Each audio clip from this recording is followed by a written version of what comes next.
وفاة والد أمير ريتشاردسون. فمن هو والده؟ وما سبب وفاته؟ لكن قبل ذلك لا تنسى الإعجاب بالفيديو والاشتراك في القناة فضلاً وليس أمراً. في خبر مؤلم هز الوسط الرياضي المغربي والدولي، تم الإعلان عن وفاة مايكل راي ريتشاردسون، والد النجم المغربي أمير ريتشاردسون، لاعب نادي فيورنتينا الإيطالي ومنتخب المغرب.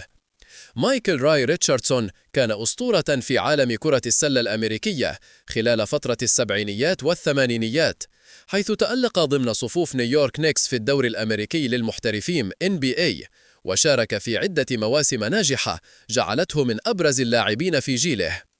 ورغم شهرته الواسعة في الولايات المتحدة، فإن ارتباطه بالمغرب جاء من خلال ابنه أمير ريتشاردسون، الذي اختار الدفاع عن ألوان المنتخب المغربي لكرة القدم تقديرا لجذوره من جهة والدته المغربية.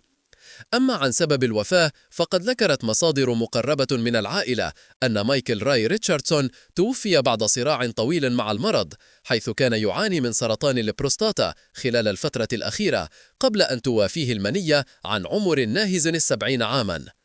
الخبر كان صادما بالنسبة لأمير ريتشاردسون، الذي يعيش واحدة من أصعب فترات حياته، خاصة وأن العلاقة بينه وبين والده كانت قوية جدا، وكان يعتبره مثله الأعلى في الرياضة والانضباط.